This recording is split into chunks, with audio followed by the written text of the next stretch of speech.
Good afternoon. On behalf of the Center for the Study of the Presidency and Congress, welcome and thank you for joining us for what will be a very interesting conversation with the people responsible for a new book, With a Few Guns, Canadian Artillery and Adaptation During the War on Terror and Beyond. And we're very pleased to have Wolf Riedel and Kevin Smith joining us, authors and the lead researcher from the book, who will share their experience in on the ground and also in the process of putting this book together. We deeply appreciate their presence today. The book itself is a narrative provided by the gunners and others there in Afghanistan with Canadian artillery, and describe what they saw through their own eyes. Both the methodology and the timing are extremely interesting for us. We always appreciate being able to add the first-person viewpoint of those who experienced various wars personally on the ground to our analysis, the rich and deep analysis that exists coming from people who spend most of their time in capitals and focus on policy making. We find that that process helps a lot if we don't have the first-person insights from those who live the experience of our militaries in difficult places like Afghanistan.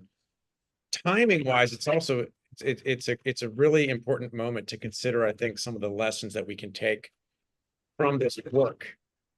We are on the eve of a major NATO anniversary and convening around that. But more importantly, NATO members are reconsidering how they are provisioning their militaries, what readiness means. We've gone through a kind of a long historical arc of being focused on ability to resist invasion across the Fulda Gap, to working on conflicts like the Balkan conflicts, and looking at state building capabilities with our militaries and kind of reinventing the focus.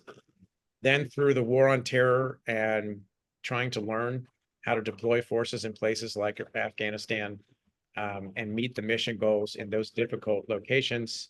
And I think we've learned some tough but important lessons about what readiness really means. Recently, the term artillery has become in vogue again, particularly with reference to the fighting in Ukraine. And we've learned what it means when you run out, or when your national preparation and stocks aren't where they ought to be for conflicts foreseeable or not foreseeable. And so I think the experience of the authors, the participants in this book, will be extremely helpful in our conversation here as we cover various national security topics and try to ensure that we are ready for the conflicts of the near medium-term future. I want to point out the significant role that Canadian forces played in Afghanistan. This particular work focuses on Canada's artillery cohort from the time frame of 2001 to 2006. So those very formative years in the Afghan conflict. Canadian participation included sending a battalion of light infantry with a mortar platoon and light armored reconnaissance squadron to Kandahar in February 2002 with the 10th Mountain Division, forming and leading the International Security Assistance Force, or ISAF, multinational brigade and battle group in Kabul in 2003, later providing Lieutenant General Rick Hillier as the ISAF commander in 2004, taking over for the American PRT, the Provincial Reconstruction Team in Kandahar in 2005, taking a leading role in Operation Medusa, which was an amphibious operation to secure the Panjwai Valley, and Afghanistan's single largest mission in 2006. The Canadian role in that conflict was extremely significant. Unfortunately for us, we have the opportunity to spend some time today with some of the folks who can share experience from on the ground. So the conversation is timely for us as a think tank. Thank you to Mr. Riedel and Mr. Smith for being with us. I'm going to turn it over in a moment to our moderator, who is also somebody who played a critical role here at CSPC in terms of giving us an on-the-ground perspective from his time as a special operator in Afghanistan. Ethan Brown has done some incredible analysis for us on ground level tactics and on tactical and strategic questions connected to readiness, force deployment and preparation, and recruiting and retention of military forces. So we're very proud to have Ethan part of our team. At this point, let me turn over to Ethan, who I've been to this Ethan. Thank you, Congressman Nye. Thank you for the introduction, and thanks to our guests today, Mr. Riedel and Mr. Smith. So I will breeze through some author introductions as quickly as I can, and then give a brief overview of the book, because I really want to just get into dialogue with the research team here. So Mr. Riedel spent 44 years in the Reserve and regular Canadian Army in a variety of specialties, including the artillery, infantry, serving as a judge advocate general. He's also a life bencher for the Law Society of Manitoba and was appointed a Queen's Counsel. His article, The Canadian Army Needs a Paradigm Shift, written for the Canadian Military Journal, was later expanded into the book Unsustainable at Any Price, The CAF in Crisis, as well as he's the author of multiple GWAT-themed military fiction books, and he joined the With a Few Guns project in January of 2021. Mr. Smith spent 39 years in the Canadian military across the enlisted, warrant, and commissioned officer billets, serving in a variety of roles, mechanized and airborne artillery units. He served with the Royal Canadian Artillery School. He was the master gunner at that institution in 2008, which is a very prestigious billet. And prior to retiring from service, he was the commander of the 48th Depot Battery at the 4th Canadian Division Training Center. Again, a very critical and centralized role in the artillery cohort. He also served on the land requirement staff as a project director for all in-service field artillery equipment and ammunition. Mr. Smith's wealth of knowledge, his network, and expertise was a key factor in retired Brigadier General Ernie Bino recruiting him for the key role of research director for the With a Few Guns project. Not with us today as a panelist is Mr. Mark Zolke, who is one of Canada's foremost authors on military history, winner of multiple prestigious awards, the 2014 Governor General's History Award, also known as the Pierre Breton, the Canadian Authors Association Layla Common Award, and the City of Victoria's Book Prize back in 2006. The reason I go into these author introductions is to let our viewers know these guys are genuine experts with a wealth of knowledge and are the ideal personnel to have written this particular, quote, unofficial history. I'll go give a brief overview of the book, but before I do, I will share the link to my book review that I wrote for With a Few Guns. I wrote this for the Diplomatic Courier last month. I encourage everybody to check that out. It is in the chat right now. More importantly, I encourage everybody to purchase this book because, no exaggeration, it's one of the best books I've read over the last several years. So the first question I'll premise to the audience is, why does this story matter? Well, one of the focus points here at the CSPC that a great deal of our research has hinged on over these last few years is adaptation, both of military capabilities, grand strategy, and the policies which affect those things. Previously, we've had multiple inquiries and book events similar to this, where we've talked about the importance of alliance memberships. Of course, Canada is one of our nearest and dearest allies, not just geographic and proximal, but in terms of our grand strategy, our liberal democratic philosophies, and other critical factors that go into what makes an alliance work. The reason this book was so compelling for me is, number one, as opposed to a typical military history novel, which gets very stuffy and very archival, if you will, the structure of With a Few Guns, as it's a linear timeline that blends multiple chronologies. It also fuses the technical, doctrinal, policy, and interpersonal experiences into this very easy to read tapestry on a very complex and convoluted subject.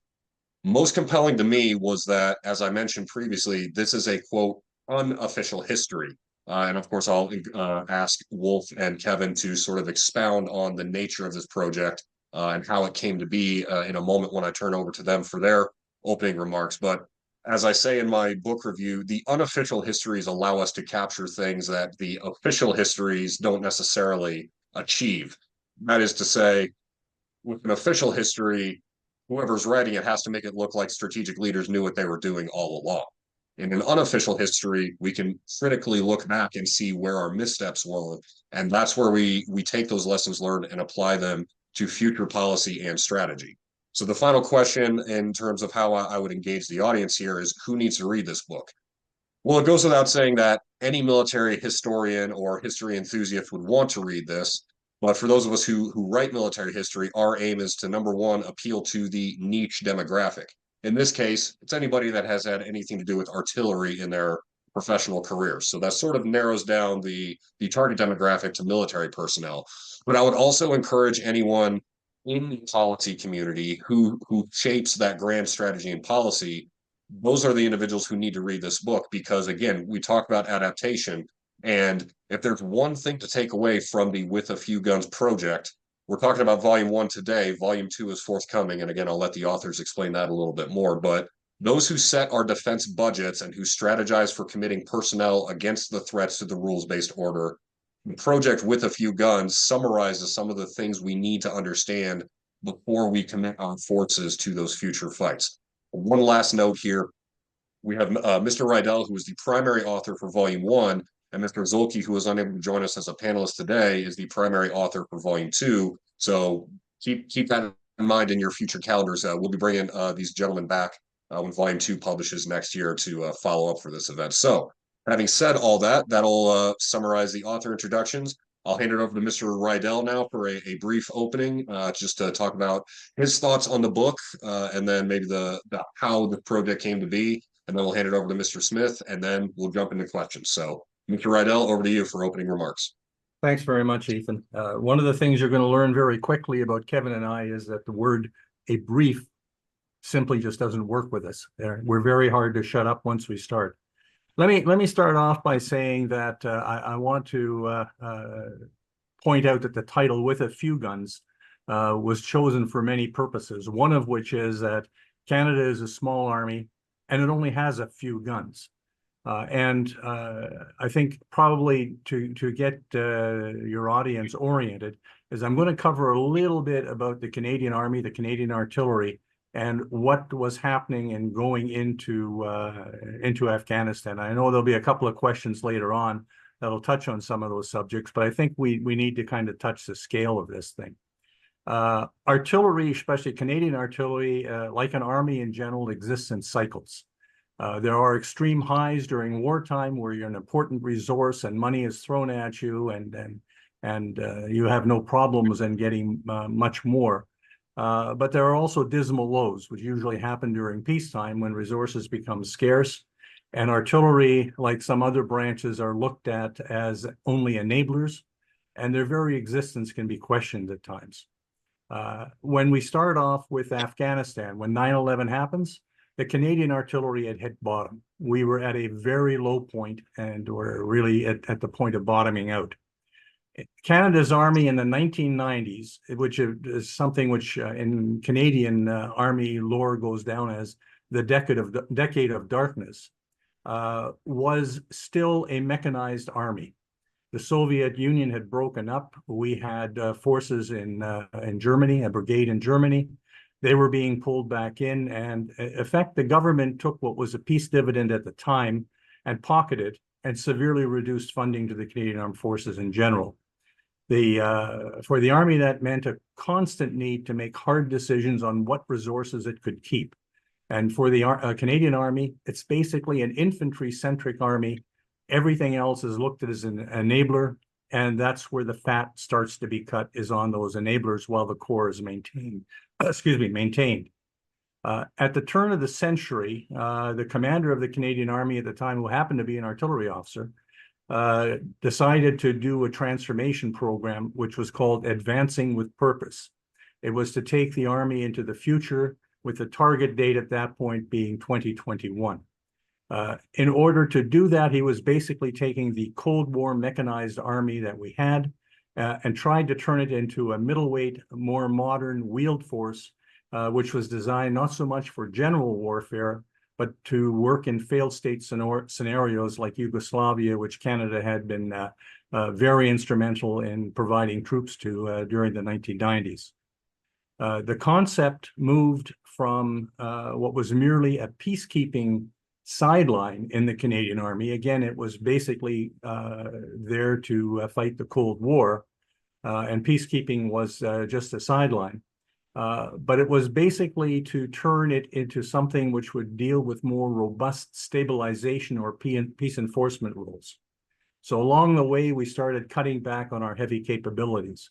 Our Leopard tanks, which was the core of the Armored Corps, and our M109 self-propelled howitzers, and much of our ground-based air defense artillery was considered redundant at that point in time and basically was divested.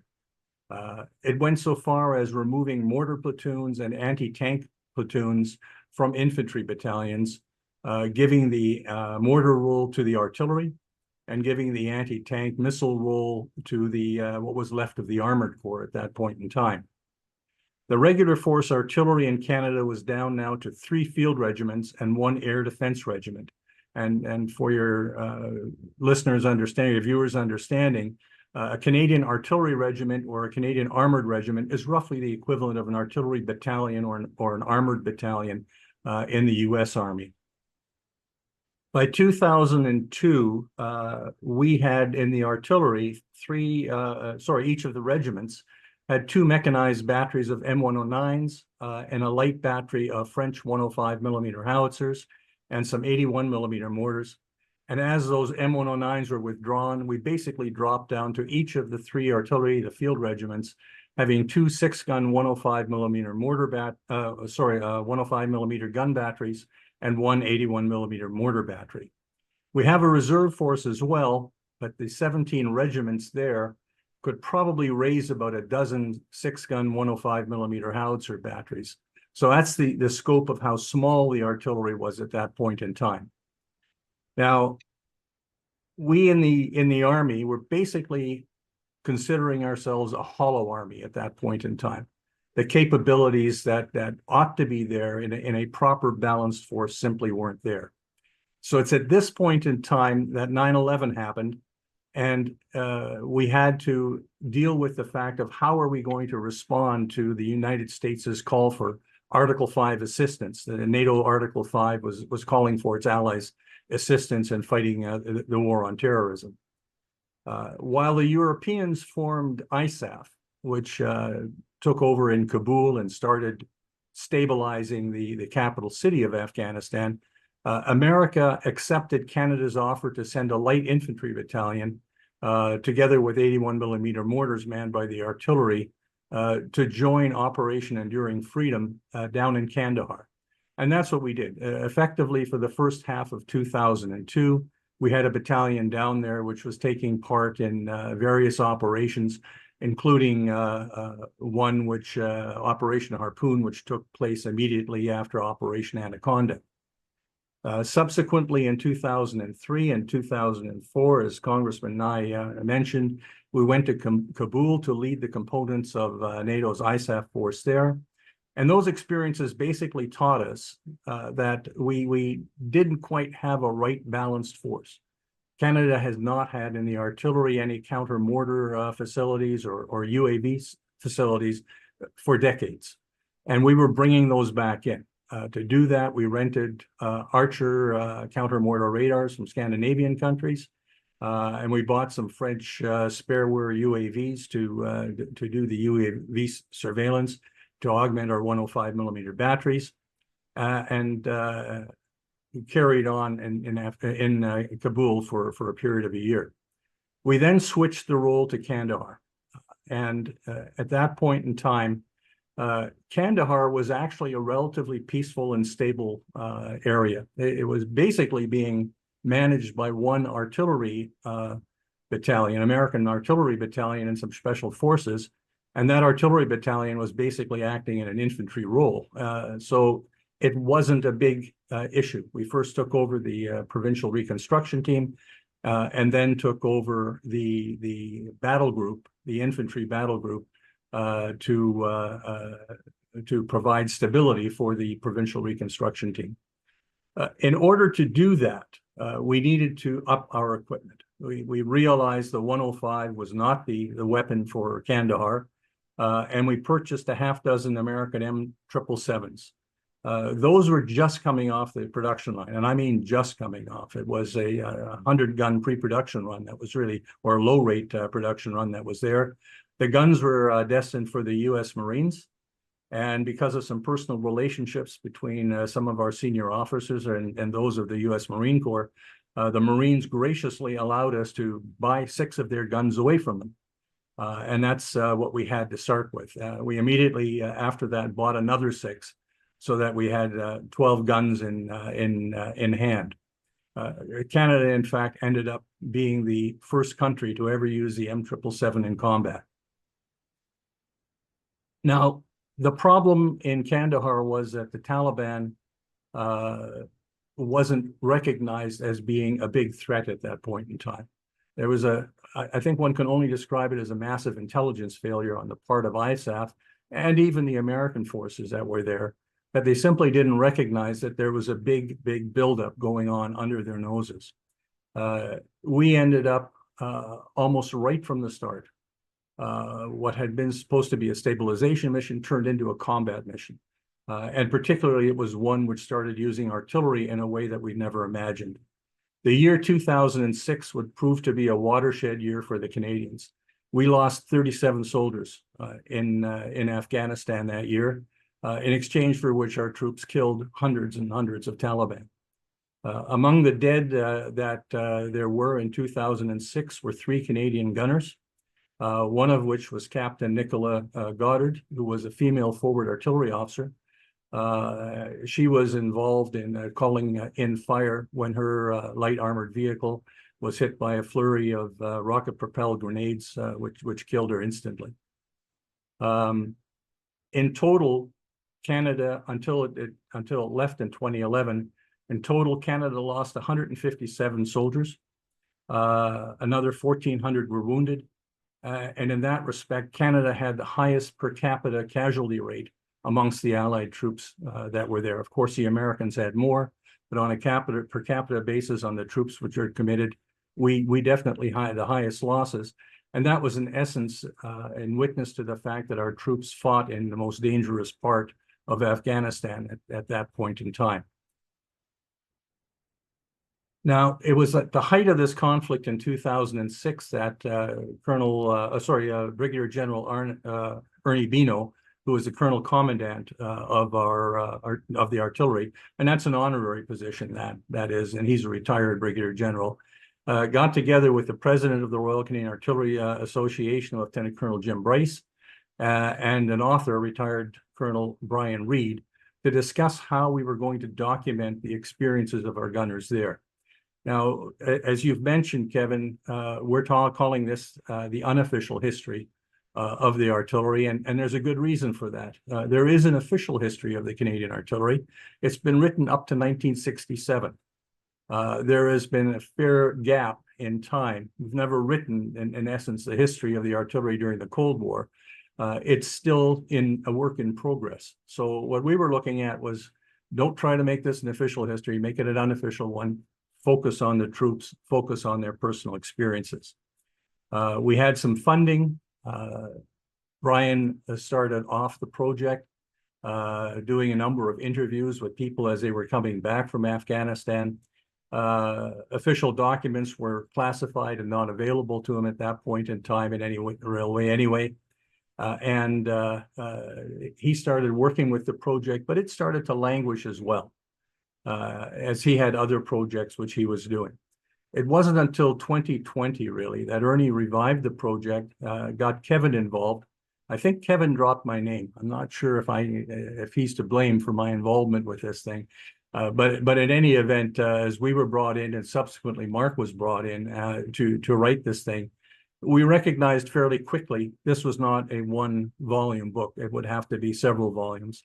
And Brian and I, being amateur historians, decided, of course, to take on the big project at the beginning. And we took on the project to go up to 2006. And in fact, I took on 2007 as well. And then Mark would finish off the book from 2008 on. Unfortunately, Brian's health suffered almost immediately, and he couldn't progress far in this. And unfortunately, we lost him this year. His name is on the book because he was, in fact, the star that kind of started the whole thing for us. What has to be looked at, and you've touched on this, Kevin, you've touched on this, Ethan, is Kevin's role in this thing. Kevin, as a master gunner and having worked at the artillery school, knows everybody and knows everything. I don't know how many people know what a master gunner is, but in essence, he's someone who takes a year-long course to know everything about ordnance that there is to know.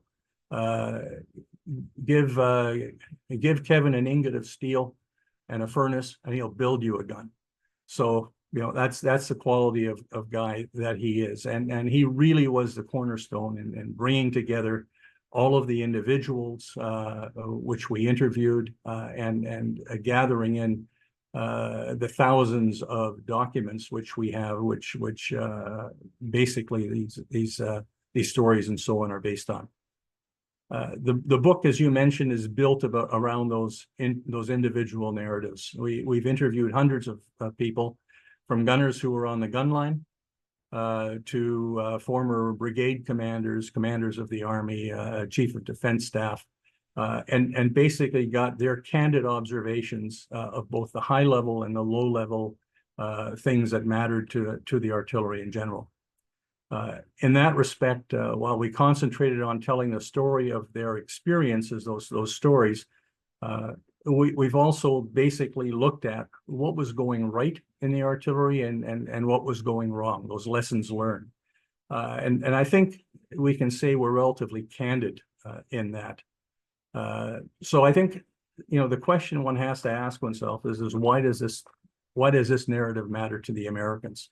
Why does it matter to an American audience?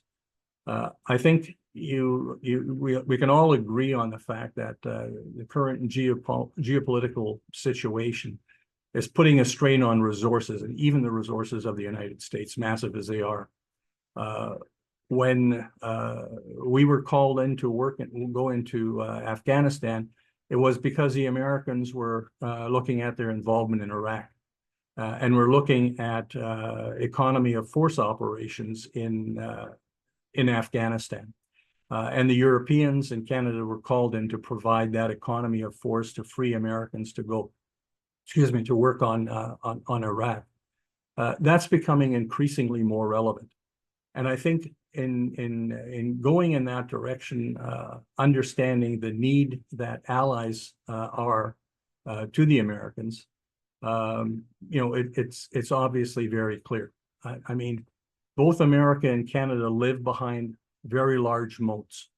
We're not directly threatened right now. All of our operations, except when we fought each other in the 1800s, all of our operations are basically ones that are expeditionary, where we go into other countries. And you have to pick and choose where you can go depending upon what your resources are. The last two U.S. defense strategies have both clearly recognized the need for strengthening alliances, attracting new partners, defending the homeland and deterring strategic attacks against the United States and its allies as well. Allies play a large part, and it's quite clear when the U.S. called for Article 5 support, Canada stepped up and answered the call, as did many other nations. So you have to understand your allies. We have many people who are embedded in the American military right now to better learn and understand how the Americans operate. You have some here for the same purpose. We send troops off on exercises, such as a recent one with the 11th Mountain Division in Alaska. We work together as partners. You have to understand, in order to properly work together, you have to understand who we are. And this book, I think, provides that explanation of who Canadians are and what we're doing. And with our move into Latvia, where we're moving up to a brigade strength from our battle group there, That's part and parcel to that. I think I'll leave it at that. I think that pretty well talks about who we are and how this book came about. I'll leave it at that point. Well, thank you for your comments, Wolf. It's such an inspiring story about how this project came together and the myriad spider web, if you will. Like, I'm for my experience coming from special operations, it's a very vague term that, you know, carries with it some imagination, some connotations about, oh, you know, special operations means X, Y, or Z. And then with artillery, it's again this very broad umbrella upon which the average citizen kind of throws. Yeah, it's artillery. They're shooting a lot of it. World War One had a lot of artillery, right? And I don't think people necessarily really appreciate the complexity or the commitment that goes into it. So, having said that, I'd like to pivot to Mr. Smith for just a couple moments, and then we'll jump into our questions here. Kevin, if you could kind of summarize your part in the research, the outreach, the insights that you've been able to gather from the book, and then just kind of provide a little cherry on top of the cake that Wolf just made for us in terms of how we got to this time and place. So, Kevin, please go ahead. Yeah, we started off very reliant on personal testimonies because there wasn't a whole lot of open source info, and any official documents were classified and unattainable. And that's kind of what the obstacle that Brian got hung up on, and the project lingered. When we re-engaged, there were a few more books out there on the subject, which definitely helped. And then Canada published its official history of its involvement in Afghanistan. Huge bonus. The American Army did something similar. We have a few other sources that really help frame the whole context of what's going on. So yeah, I'm the way Wolf describes it, I'm like some kind of Yoda character out there that's got the goods on people, and I kind of coerce them into doing an interview. And that's kind of partly the truth, but anyways, we really did need to drill into personal experiences to make the story come alive and be relevant to a broad range of readers. And I can't thank these veterans enough to and some of their family members as well for supporting us in that.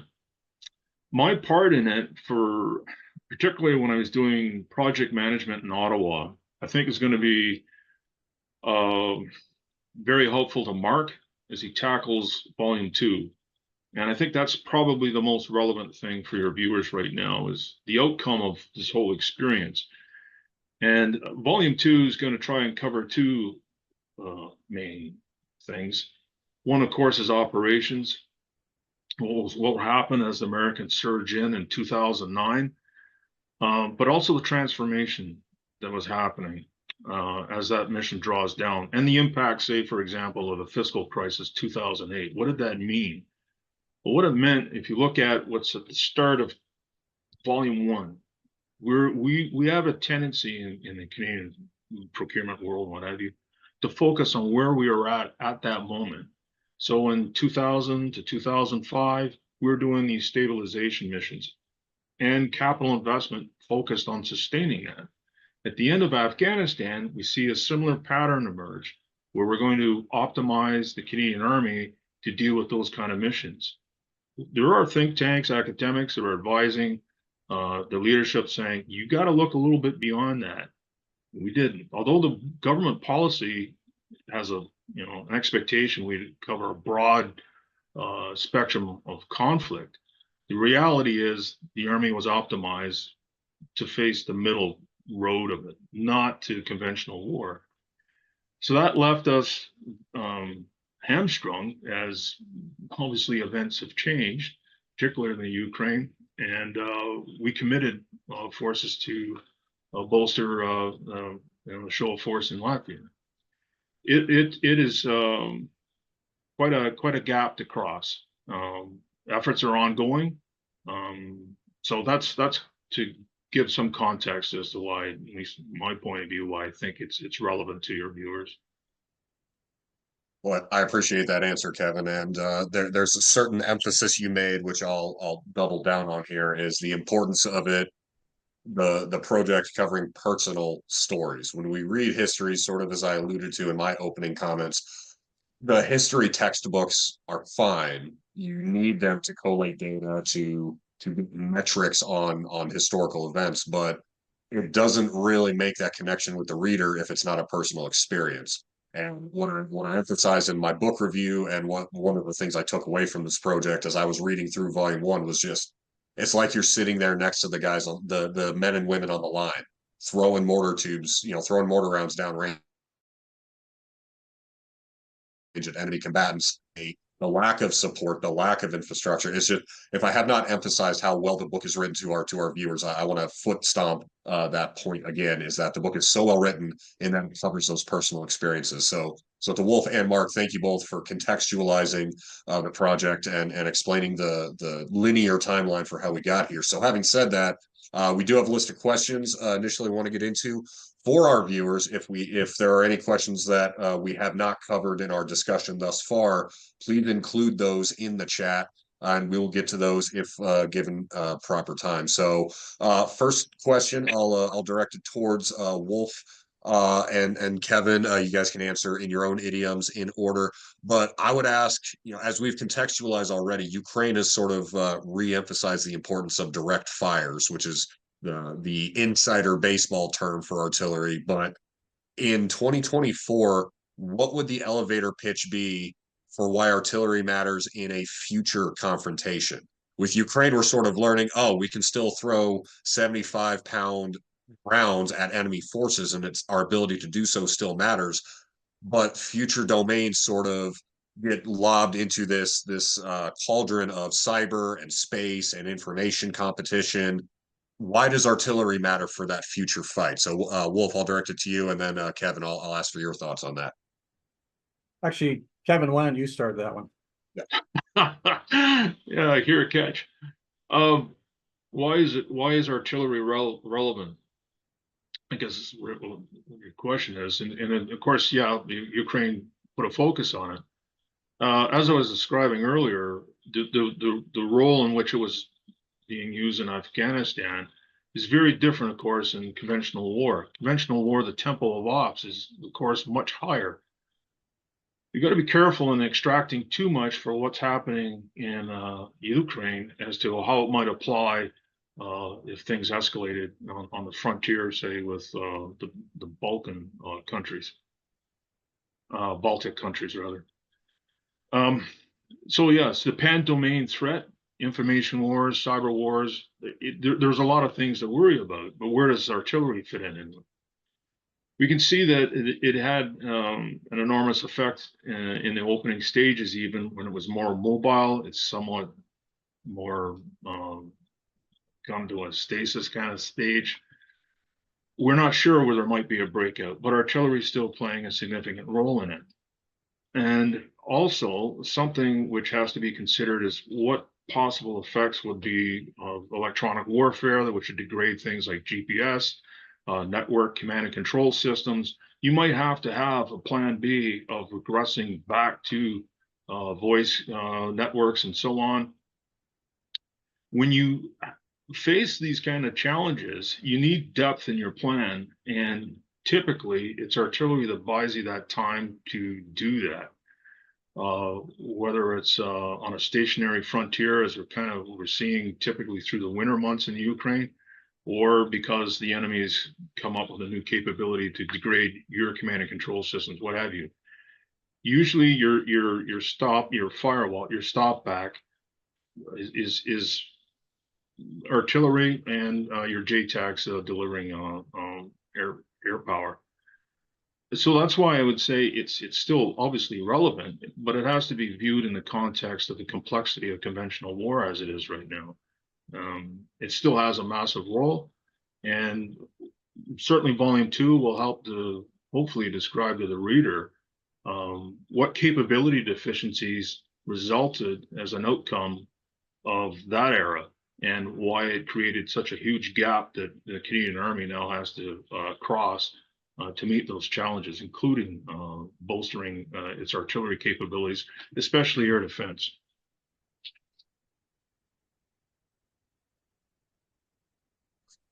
Perfect. That's a great answer, Kevin. So if I were to summarize, as I'm taking the cliff notes of this brilliant graduate lecture here, I would say artillery is the analog answer to the modern battlefield digital problem. And I kind of love that.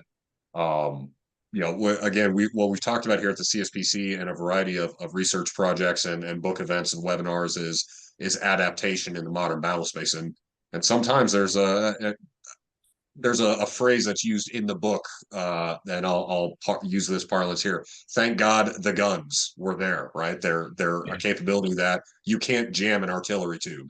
I mean, you can strike it obviously and render it ineffective, but it still operates, maybe not quite as accurate, but it still operates despite the advent of electronic warfare. So, great answer, Wolf. Any additional comments on that? I'd be happy to add something.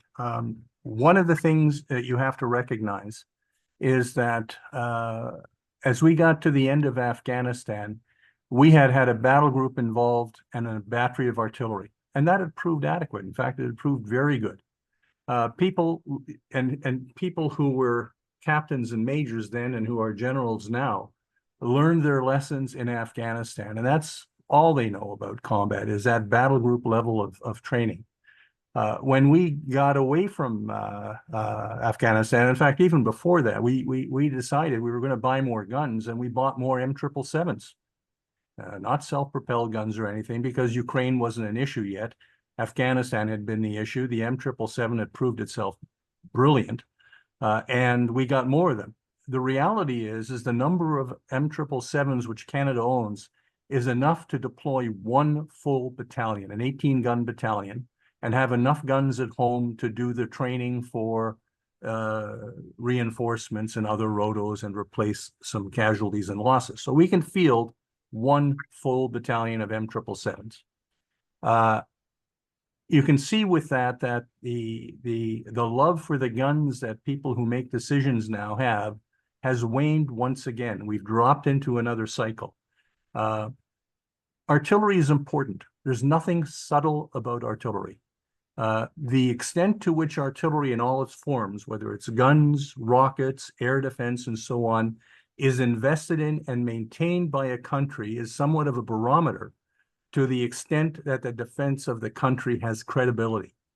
If you do not have those kind of forms, the enablers which support the infantry and the armored corps, then you're showing that you're not as serious about entering into higher scale conflicts as you might pretend to be. When a country deploys artillery on a mission, it's sending a message.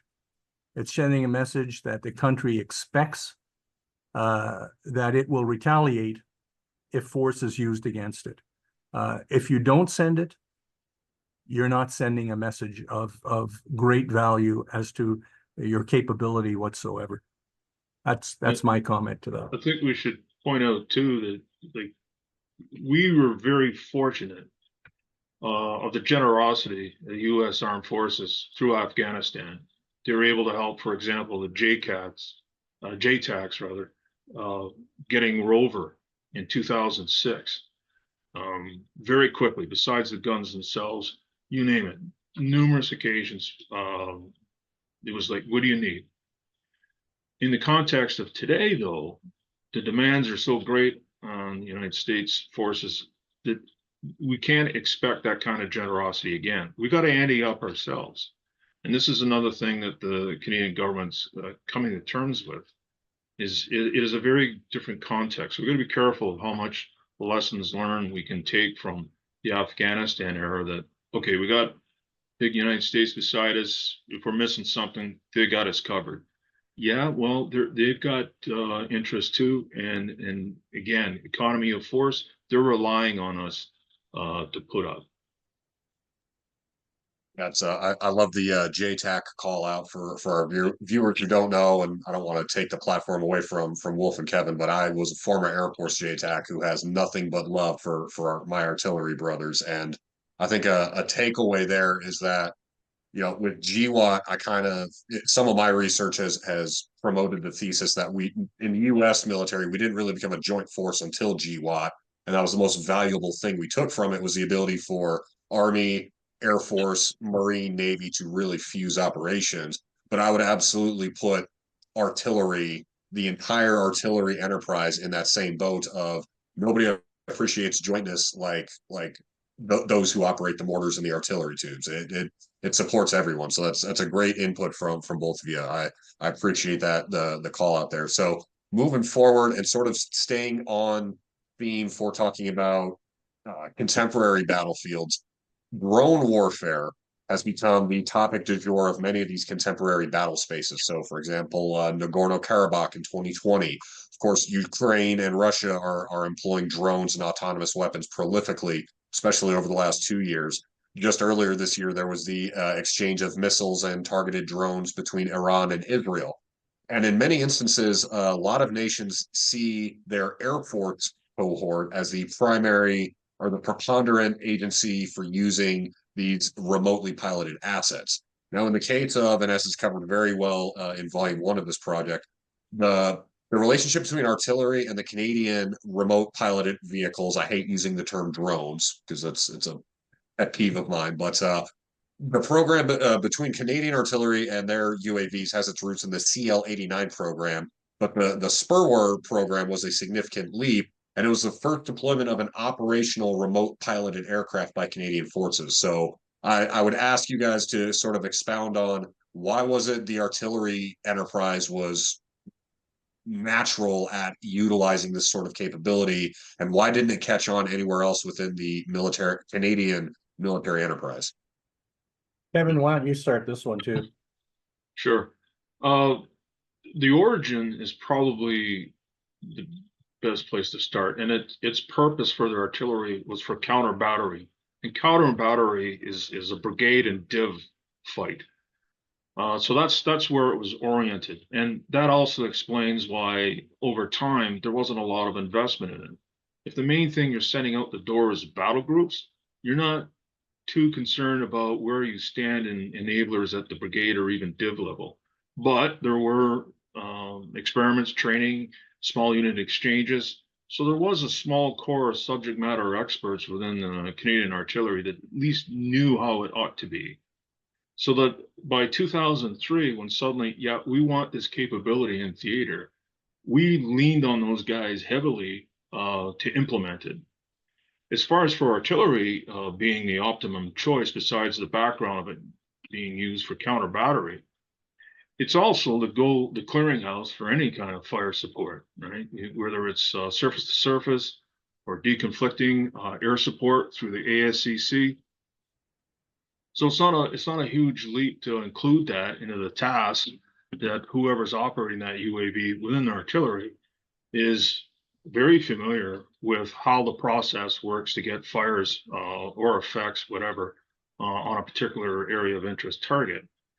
And as that progressed, yeah, the RCAF got involved. They wanted to take over that tactical level, but you have a capability development happening rapidly, where you have small and mini UAVs, next lower level down, more granular view, more closer to the combat team. Now you've got this complexity which used to exist at brigade level, coming down to battle group, even down to company, maybe even platoon. So again, if you run into some trouble, who do you tend to call? It's going to be your guns, your JTAC. I gotta bring some hell down on something. Again, it's the gunner that's going to coordinate that to get that effect on the target. So it was a good fit from that perspective. It's rapidly changing yet again, and unfortunately, Canada abandoned its air defense capability, which would be your main deterrent from your enemy affecting you by the same capability. But again, well, the government has definitely identified that need. The timeline to address it is kind of long, but it's definitely recognized as the other part of this, that why the guns, the artillery is definitely involved. And yeah, I hate the term drone warfare, But yeah, it's definitely a good fit for the gunners to deal with. Before I ask Wolf for his input, I will quantify or qualify what I mean. I hate the term drone when we're talking about directed fires because it implies that there's no human component involved in a targeting kinetic lethal process. So that's a pet peeve of mine that has manifested many times in my writing and no less applicable here. So Wolf, to you, question about the use of remote piloted systems with artillery. You're right about the drone thing, and even remote piloting is problematic to me because these things have so many different applications that you have to be very specific about what application you're talking about. Are you looking at something that's simply reconnaissance? Are you looking at something which is a loitering munition? And if it is, what kind of way is it working, and so on and so forth. But let me just say this is surveillance and target acquisition artillery, which is where UAVs and counter mortar radars and everything reside, and even acoustic ranging all still reside, was a low priority in the Canadian Forces. It worked in kind of cycles. Every once in a while, we took an interest in it, and then we backed off again. Then we came back and we backed off again. But it was the deployment which we had to Kandahar in 2002, where the battery commander came back and said, "You know something? We really need some stuff." They had the AN 36 radar that was being used there for some time, and we hadn't anything like that at all. So he came back, talked to who was going to be the commander of the army in the future, and said we need stuff. And in fact, that's what we did. Is for our tour in Kabul, we bought it. And I should actually say that even prior to that, the man who was bringing in the Advancing with Purpose change agenda had already planned that surveillance and target acquisition would come back into the system well before we went to Kandahar in 2002. He recognized the shortcoming, and the plan was there to do it, but it was moving at what could be called a snail's pace at the best of times. In fact, a snail would be going very fast. I got to admit is I had not a whole lot of interest in STA when I started into writing the book. And it was one of the first chapters I started writing on. And it bloody well caught my attention in a hurry. The interval that we had right after 2000 and 2003 was one of some ingenious grassroots developments that were going on. It wasn't that the top was driving this thing. It was being built from the bottom up. There was a group of 25 guys. It's something akin to Stephen Jobs being in a garage somewhere working on Apple computers. But there was 25 guys in the School of Artillery who were kind of sitting in a gun shed somewhere and who started tinkering with model airplanes and cameras and stuff to see what they could do. And they were starting to develop how to operate these things, how to manage them, how to do the command and control elements, how to teach other people how to do it. It was literally a grounds up type of thing. So that by the time that we did the work to going to Kabul, not only did we have a couple of experts who could say, yes, this is the type of aircraft we want, or here's what we need, but the genesis of it was there. That also kind of worked into what can only be called serendipity, in that there was a department working within the acquisitions group who were trying to figure out how to integrate ISTAR components. And they were basically working on the coupling of various ISTAR components. And of course, along the way, they were considering artillery radars and UAVs, which didn't exist yet. But the concept was there. And along the way, they had written statements of requirement for UAVs and for radars, so that when someone finally said, we need these things, make it happen, literally, they could do it within a week. And that's the kind of stuff that came together, which just shows you how organic this whole process was. And that to me was actually very exciting. It made me a believer that we have still at the core people who really know what they're doing, who've got a love of what they're doing and who can make it happen. And I- it's also, it kind of, I was just thinking about the Marine analogy there, where if they're idle too long, they'll start creating solutions to problems you didn't know existed. But in this case, it was to the good. And this is a pattern throughout the whole Afghanistan era, where these capabilities are quickly thrust into the gunner's hands, and they adapt to it quickly with ingenuity and professionalism, with a mission command kind of concept throughout to make it work. And the speed of change was quite dramatic in some of the cases, and certainly for UAV use was certainly one of them. I love both those answers, and the term that comes to mind is necessity being the mother of invention, right? And the artillery cohort, and Wolf, you had mentioned that it wasn't necessarily an interest item when you were writing about the acquisition radar, but through those first few chapters, man, it is such an organic part of the story and became so pivotal as all the capabilities move forward. So I love the comments from both of you. We are coming up towards the end of the hour. I do want to get one more question in. And then we'll wrap things up with some closing comments. So, in an effort to better understand the Canadian strategic mindset between for the timeline of the book 2001 to 2006, I'm interested in how risk management was an underlying or even a driving factor for Canadian land forces in theater, and whether or not this was really an influence on the training of forces between rotos. So, Kevin, I'll address. Okay, I'm going to just make it clear that it's not that the government is oblivious to the threat, in whatever form it is, and it's crosses many domains. It's the reality of the political situation in Canada. There is always going to be constraint. There's an expectation amongst the public, and so on.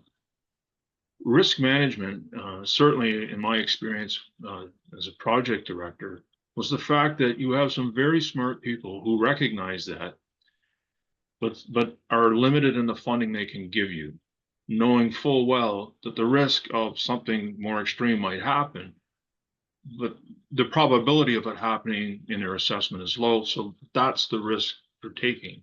Where it came to bite us recently, of course, is the escalation of events in the Ukraine and our commitment to a brigade in Latvia. So risk management to me means that yes, they're aware of what the big picture looks like. They got to measure the probability of things happening, what's the pacing threats, and so on. But at the same time, dealing with all the other demands of managing the country. And that's why you end up with a risk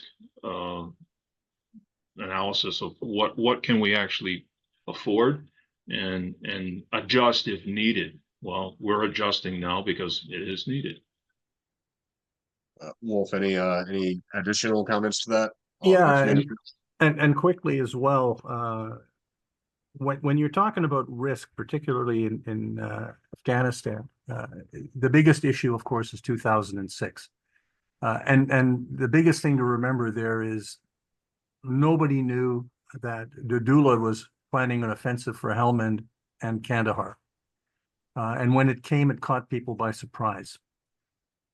The army and the government had actually done a pretty good job in tailoring the force for the job it had expected to do. And in addition to that, things went wrong. There's no question about it that things went wrong in 2006.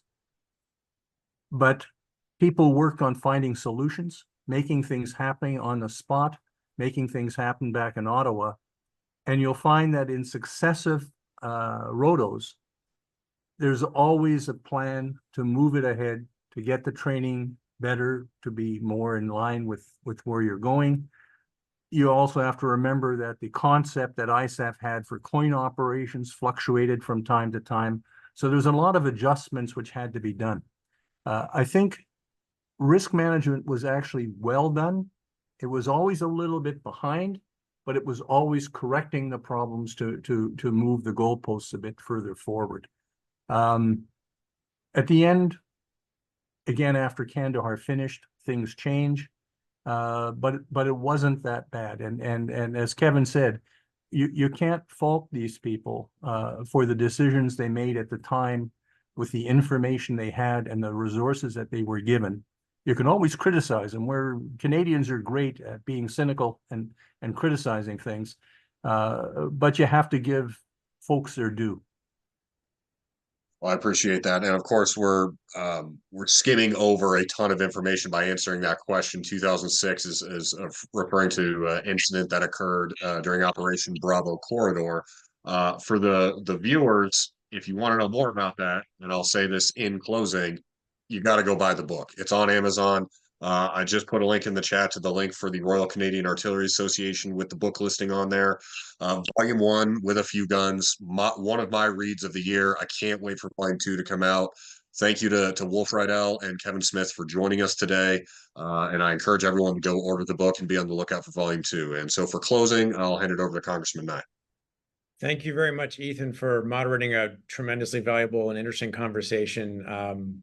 I think for me, one of the key takeaway lines from today was Wolf saying, there's nothing subtle about artillery, and that you can kind of judge a national effort at preparing their military by observing how serious they take these elements of their preparation. So it was a deep conversation, covered a lot of ground. Thank you so much for the on the ground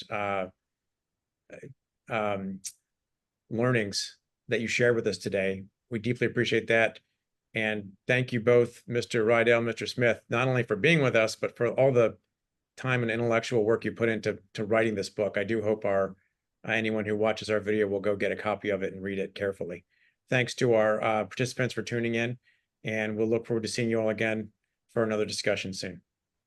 Take care. Bye-bye. Bye, sir. Good afternoon. On behalf of the Center for the Study of the Presidency and Congress, welcome, and thank you for joining us for what will be a very interesting conversation